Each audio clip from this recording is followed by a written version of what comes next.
करोड़ों दरूद नबी पाक सल्लल्लाहु अलैहि वसल्लम पर जो तमाम जहानों के लिए रहमत बनकर आए। कुकिंग विद आयशा में खुशामदीद। अस्सलाम वालेकुम रहमतुल्लाहि व बरकातुहू। आज हम बनाने जा रहे हैं ग्रीन चटनी इमली के साथ, और आपने मेरी वीडियो को पूरा वॉच करना है एंड तक, ताकि आप हर चीज़ को नोट कर सकें।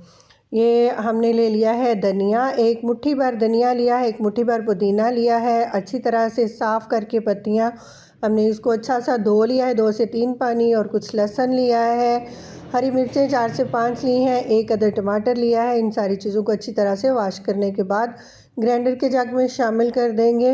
आप चाहें तो कुंडी डंडे से कूट कर भी इसको बना सकते हैं, लेकिन बेहतरीन चटनी जो है वो ग्राइंड करके बनेगी।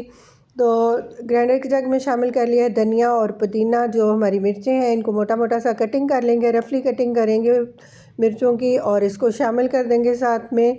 साथ ही साथ हम लहसुन शामिल करेंगे, और टमाटर जो है इसको भी रफ सा कटिंग कर लेंगे, मोटी सी कटिंग करेंगे। और बहुत मोटी कटिंग नहीं करेंगे कि जो जग को प्रॉब्लम करे चलने के लिए। और अगर मेरे आप चैनल पर नए हैं तो चैनल को प्लीज़ सब्सक्राइब करें। वीडियो पसंद आए तो लाइक और शेयर ज़रूर किया करें।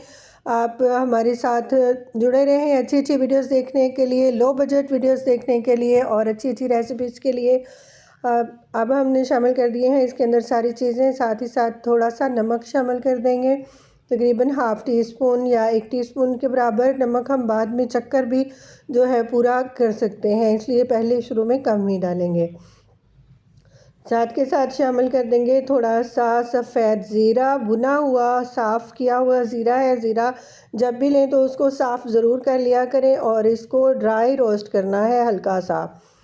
अब इमली का हमने पल्प लिया है, तकरीबन जो है 20 से 25 गुठलियाँ इमली की हमने भिगो ली थी, और उसको 1 घंटे के लिए भिगो कर रखा। उसके बाद उसकी जो गुठलियाँ हैं अलग कर ली हाथ की मदद से, और इसका पल्प शामिल कर दिया है साथ में। अच्छा सा ग्राइंड करेंगे। जब तक हम इसको ग्राइंड कर रहे हैं तो आप प्लीज़ चैनल को सब्सक्राइब कर लें और वीडियो को पूरा एंड तक वॉच किया करें।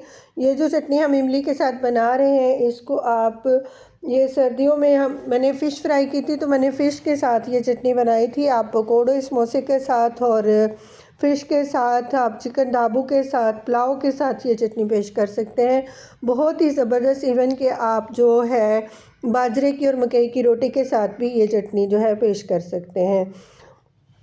बहुत ही ज़बरदस्त सी चटनी हमारी तैयार हो गई। उसी जग के अंदर थोड़ा सा पानी डालकर मैंने अंदर शामिल कर दिया, ताकि जग से अच्छी तरह से चटनी निकल सके, और जो हमारी थिकनेस है वो भी हम बराबर कर सकें, हमें जैसी कि चाहिए। इस स्टेज पर आप नमक चेक कर लें। अगर आपको ज़्यादा लगता है, अगर आपने और तेज़ करना है थोड़ा, तो और भी शामिल कर सकते हैं, लेकिन मेरा तो परफेक्ट है। मिलते हैं एक और नई वीडियो के साथ, तब तक के लिए अल्लाह हाफिज़।